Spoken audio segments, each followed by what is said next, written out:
Hey there, hot stuff, would you? What the f***? It's a guy. And a very good-looking one, may I add. This place is full of freaks. Someone get a glass of beer. Where are you going? What happens when fakery outstrips reality? Now, sure, your crazy uncle may indeed fall for the gaming presidents. He might think that Donnie and Joe are just sitting there playing GTA together. None of us do. But we all know the way things are going, and that is a scary thing if you do your job with your voice. Uh-oh.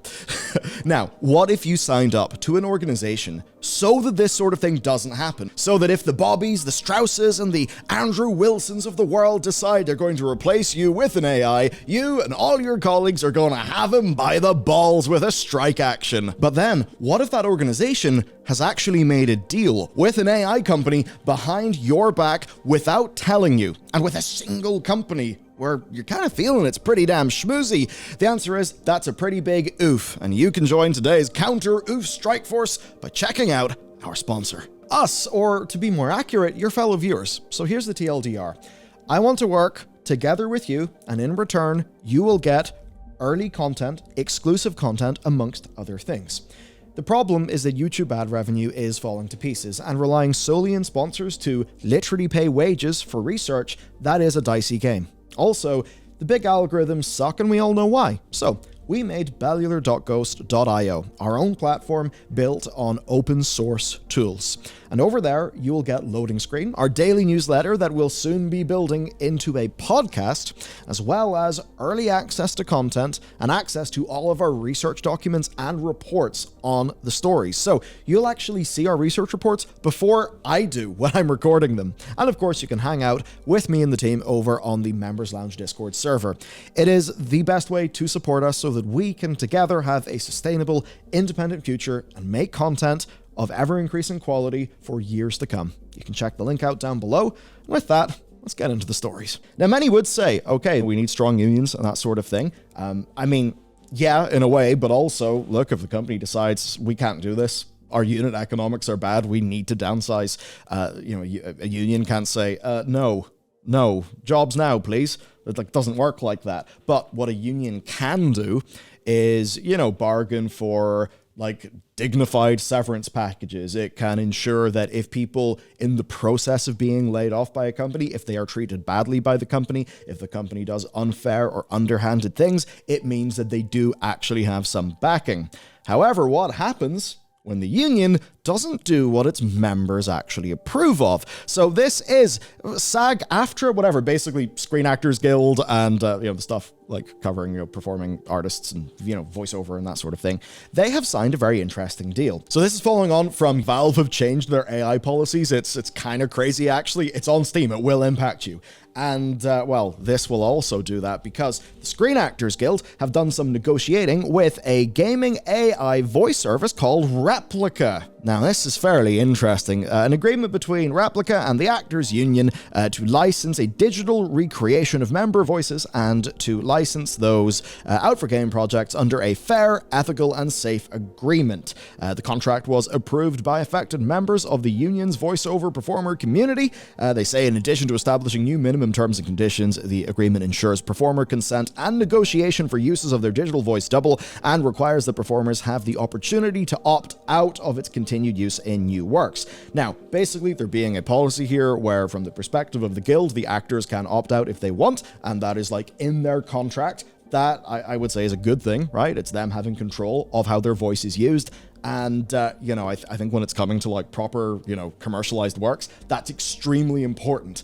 Now, if somebody's going to say, the gaming president's meme, I think that's where people can probably be, okay with just parody, that sort of thing. Of course, when we're talking about commercial works, it's sort of a different situation. Now, for the leadership, right, their main concerns have been about consent and fair compensation. This is in the wake of actors claiming their voices are being used without permission by bad actors.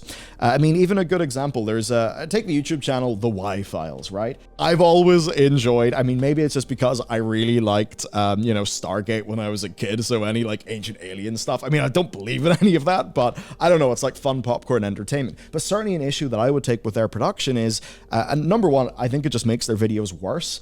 They'll read out quotes, but I'm just saying, that's Patrick Stewart's voice. That's David Attenborough. Number one, you've pulled me out of the video because this is really jarring. Number two, that does feel kind of wrong, right? And I don't think anyone's going to be confused by that, but it's just an example of it not being done well. That said, I do have to talk about the new game from Embark, The Finals, which it's doing some interesting voice stuff.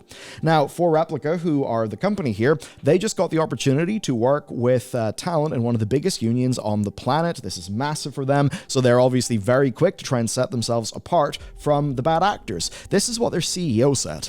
Our agreement ensures that game developers using our platform are only accessing licensed talent who have given permission for their voice to be used as a training dataset, as opposed to the wild west of AI platforms using unethical data scraping methods to replicate and synthesize voices without permission. Now, a meaningful wrinkle to this is that, like television and film actors, they actually have different contracts with the union than interactive media actors, so, things like video games.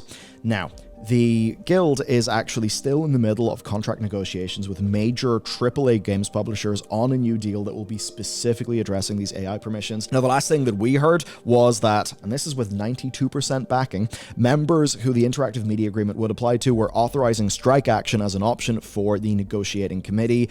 So that's pretty big. So what's the fallout to this story been? Pretty simple. A lot of voice actors are not particularly happy, and we'll go into that. So, the phrasing of, quote, affected members of the union's voiceover performer community. That has caused concern, because some people who literally are in the union's voiceover performer community saw that and said, well, as a member of that community, I was left out of discussions. It was not put before them. So, for them, now it's just, okay, the union has made a deal that impacts me, and I wasn't friggin' aware of this or, consulted on it.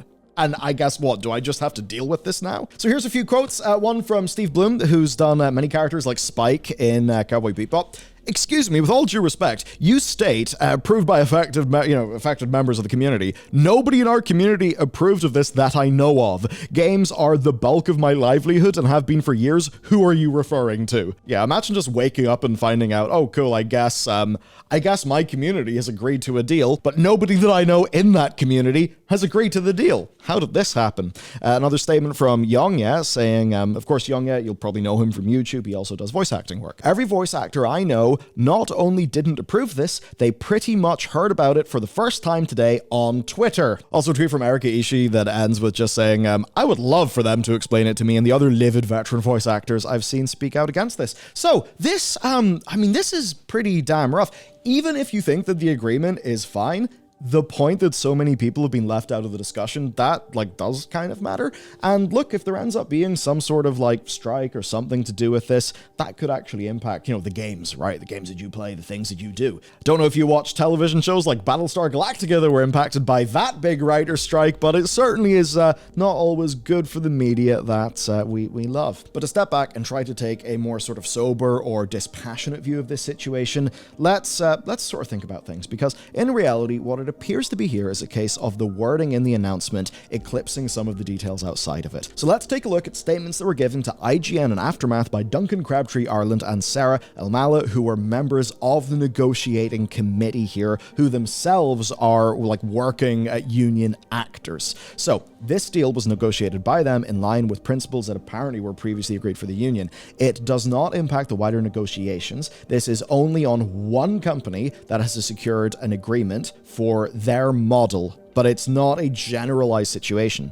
Now, the reason why this was not ratified or voted on by all members of the guild, which I suppose you would really expect from a union, and that is in line with the union policy, it's because an individual company agreement is not required to have that, unlike, those big multi-publisher arrangements that, as an example, are currently being negotiated that the strike action was authorized for.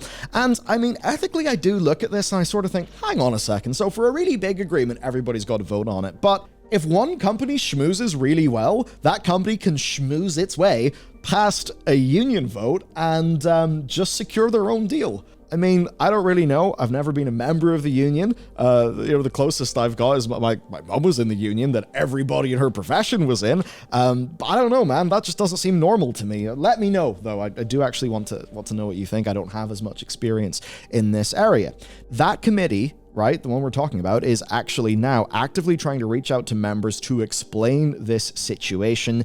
Basically, the wording of the press release was lacking some finesse because it was put together for a CES announcement, of course, from the AI company. Right? So basically something designed to sort of puff up the AI company for the Consumer Electronics Show has basically spooked everybody. So here's what the committee said. They've said this came from the union communications department, I guess. The committee had nothing to do with the press release. We are members like everyone else. The committee is fighting to set up a town hall with Duncan to answer everyone's questions. So that's kind of fun. As for Replica themselves, they're attempting to show how open and transparent they are by releasing the contract and the terms. So let's see what we learned from that. Okay, effectively, Replica approached the union to set fair terms, okay? They have got a 1-year experimental contract that will then be reviewed and negotiated after that period of time. Anything agreed to only applies to Replica. Any breach will be held accountable by the union. The rates are in line with union minimums, and there is an ironclad requirement for consent for any Replica usage, and that has to be reapplied every 3 years that the tool is in use and the performers have full knowledge of everything. But on the other hand, members won't be bound by this deal at all. They are free to reject any work or demand more protections. All that this basically is guaranteeing a minimum basis for member contributors to Replica. And that basically means the story is bloody messy. Okay, what do I think? Well, am I a voice actor? No. Do I use my voice day in, day out for things? I suppose yes. So you might be wondering, what's my opinion on one of these tools? Well, as an example, say our video editing team. Here's the bad version of it, right? Our video editing team has a digital clone of my voice, and there you go. I'm replaced. And the content is shit, and nobody watches it, and the whole company burns. The other side of that is, let's just say I misspeak in a video. What if they could just correct the word that I said to be the correct word? Now, that's something where I would say if that's happening, I need to approve that first. And, maybe we would have to do some sort of disclosure to the audience, but you can see how that could be a useful tool. Or another example, let's just say I have a cold, right? And my voice is just shot. But my voice being shot is now impacting the work of 4 editors. Now, that could cost us a shitload of money. Right? And of course, that does matter. At the end of the day, we put the videos out, we get the AdSense revenue, our members support us, and that's supplemented with sponsors, and that is how we pay our bills. So if I'm just sick for a week, that actually, that can be a quarter of a month's revenue gone, and that actually is a problem. So if we were able to internally deploy a digital model of me, supply that script, and then the editors can do editing based on that script, so that then I can come in and record the full video, and then, of course, it is what you get is, of course, only me, but the editors at least had a version of my voice that they can do an edit to.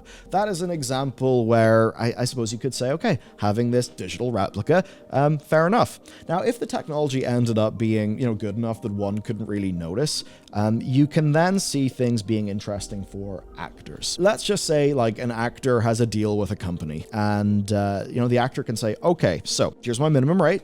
And maybe they're getting residuals. I don't know how that would work. They could then maybe say, for minor things, you can use a digital clone of my voice, and when you do that, you will pay me money, maybe a slightly reduced rate to cover how, for that actor, they wouldn't have the expenses of, going to studio. And in a way, it would be a sort of, I don't want to say passive income because that's such a tropey word, but you know what I mean, right? In a way, for some actors, you could see this as being, okay, I just get better, way better residuals. And fine. But obviously, if there was new work that actually required a proper big performance, well, that actor would have to come back into the studio. So there's a way where I could see an actor looking at this and thinking, okay, I can see how this could be to my advantage. Now, I want to talk about an example of that. So Embark, they have their game, The Finals. It's a studio founded by Patrick Soderlund and others. A lot of ex-DICE staff are there, and it's a really, really good game.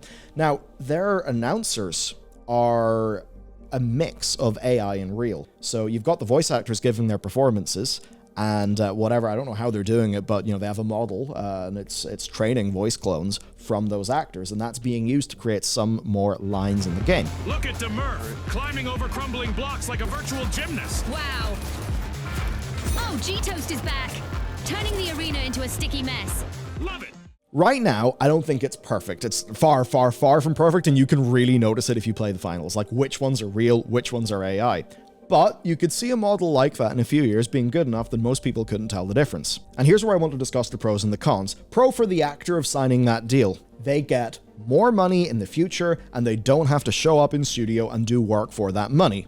The pro then for the games company is their sound department. If their developers just say, okay, based on our gameplay testing, we need to change this line to that, or we need to do this, or we're making a new mechanic and we want a new voiceover line from our announcers to reflect that mechanic. For the games company, they can just, type in the line, hit generate, throw the sound file, over to the game developers, and bam, there you go. They have their new thing. Instead of, okay, we have a list of, voice lines. Now we've got to get those voice lines over to the sound department. And the sound department have got to schedule when the voice actor is going to come in, and maybe they're not available for like 2 months. Okay, and you can see how that would be a production nightmare versus just click, done. And that really, I think, is the crux of the issue. And this is where I want to hear, I just want to hear from you. I mean, certainly, if I was a freelance voice actor, I think I would be okay with this only if it's a specific deal, that I'm making with a studio where, there is a healthy compensation. A healthy compensation for the AI clone being used. Because think of what that AI clone actually gives the company. It gives them so much agility. It makes it so much easier for the game company to plan. So if I was a voice actor, I would be saying, you can use my clone, but my clone is bloody expensive. But it will still be valuable to you. Problem is, though, grifters, bad actors, bollocks, and is it a bit ethically dubious if a single company can sleuth their way in and dodge a union vote? There's that too. Well, there we go then, the digital clones. I mean, I wonder what if I made a digital clone of my voice? I could just, I don't know, go have a break, go on holiday, and everybody would immediately notice, you'd all rightly leave, and the whole thing would burn to the ground. So yeah, let's not do that. Thanks for your support. Check out this video next. I'll see you over there.